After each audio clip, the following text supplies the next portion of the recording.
Okay, so today what I want to look at is a little bit about the sliding filament model. And we're going to begin with the brain over here. And the first thing that's going to occur with the idea of muscle contraction utilizing the sliding filament model is I think I want to move my arm. That's the very first thing that happens. And that is going to send a chemical, or what we can also see as an electrical message, known as an action potential. And that message is going to be going down through the nerve. And what we've drawn here is the end of a neuron. So the message starts in the brain, travels down a nerve to the end of the neuron. We call it an axon. This is an axon here. This is another one here. This is one up here. And what we're connecting with then is the muscle cell membrane. And this action potential travels along, and when we get to the axon, that end of the neuron, which we also call anywhere where a neuron meets another cell a synapse. So this would be the presynaptic terminal or presynaptic area, and then the muscle cell membrane would be the postsynaptic terminal or postsynaptic area. And when this action potential, which by the way we often abbreviate as an AP, so when this action potential gets down to the axon, it's going to release a neurotransmitter. Neurotransmitters are special because they have the ability to go across this area. And the neurotransmitter we're going to be releasing this time is acetylcholine. And acetylcholine will come to the postsynaptic terminal, or the muscle cell membrane, and it's going to bind all along in here. When it does, it's going to change the permeability of the muscle cell membrane. What that means is we're actually going to then allow for positively charged molecules to come into the cell. It's going to alter the sodium-potassium pump, and we're going to build a positive charge.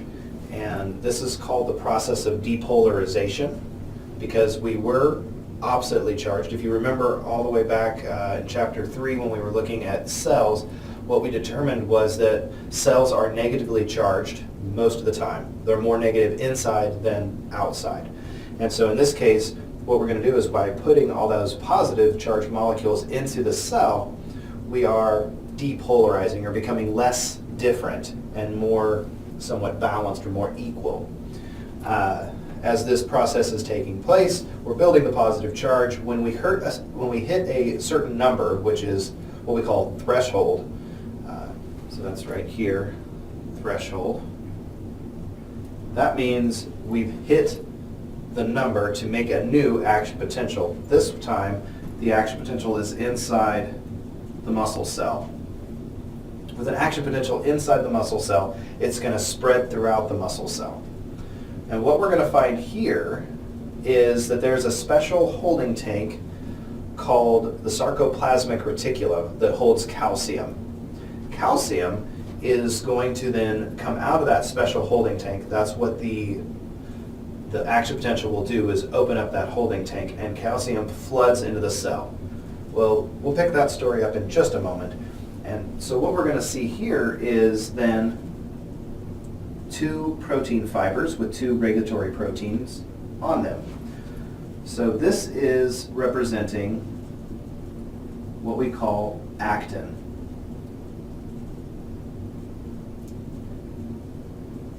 So actin are these little units, these circles, and on them there are binding sites.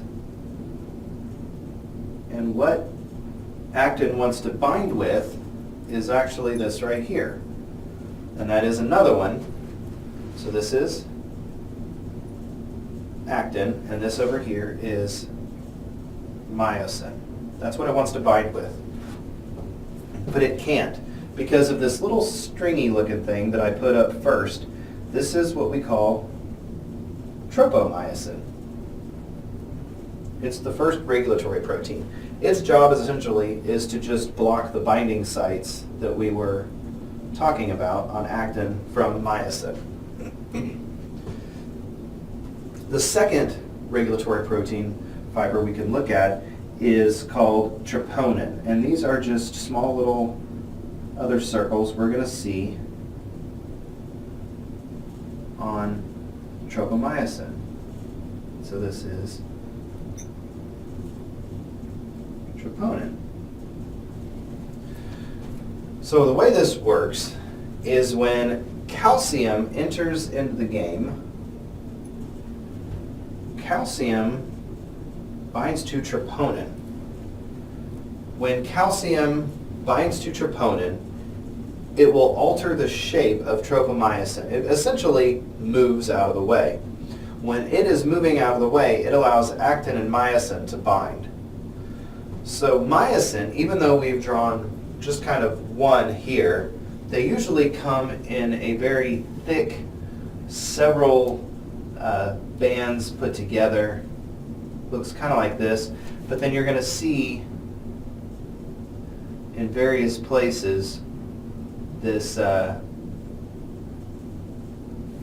this other portion to the myosin sticking out. Now the other thing we should look at when we talk about myosin is that there's three areas. There is this part, which is known as the head. Its job is the binding. There's this part, which is known as the hinge. It will bend.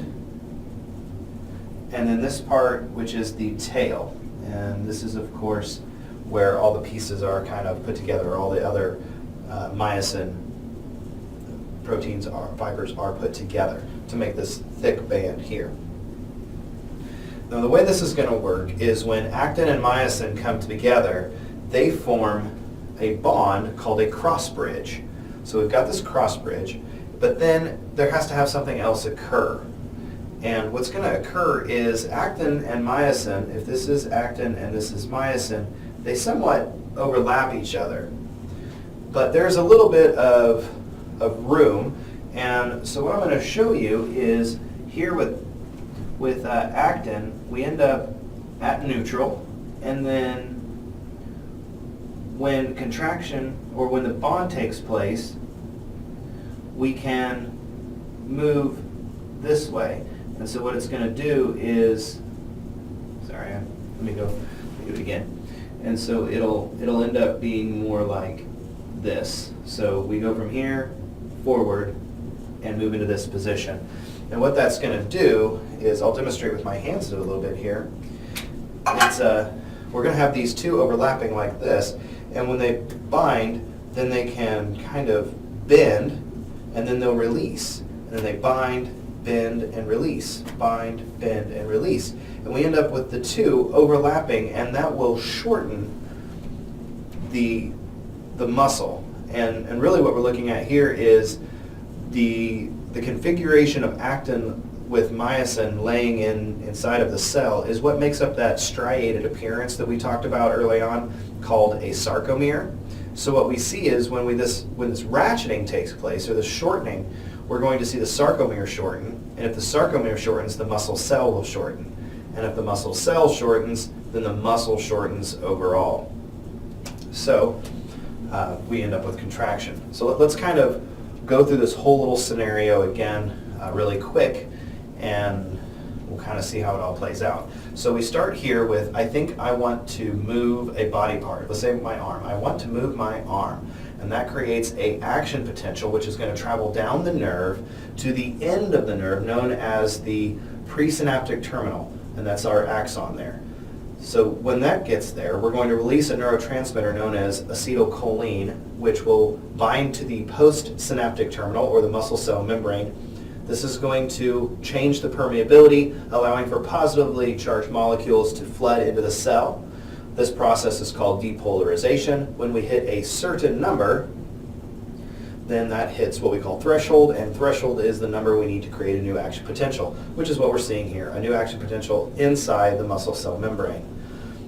That action potential will release calcium from a special holding tank known as the sarcoplasmic reticulum, and calcium then finds its way to this regulatory protein known as troponin. When calcium binds to troponin, it moves a second regulatory protein, this long stringy looking thing, known as tropomyosin. It alters its shape and moves it out of the way. With it out of the way, these actin, with their little binding sites, will come over to the binding site on myosin. And when actin and myosin bind, we have our cross bridge. And when we have our cross bridge, we're going to see this ratcheting or this bending taking place, and we have the bind, bend, release, which ends up with the sarcomere shortening, which shortens the muscle cell, and then shortens the muscle overall. There are a lot more steps, more essentially cleanup type steps that we're skipping. And so you might ask yourself, well, how fast does this really occur? Well, snap your fingers. It happened faster than that because you thought it and you did it. So it's a pretty quick reaction in the body overall. It's a pretty amazing reaction in the body overall. Hopefully that kind of sums everything up and gets you squared away with the idea of the sliding filament model and muscle contraction.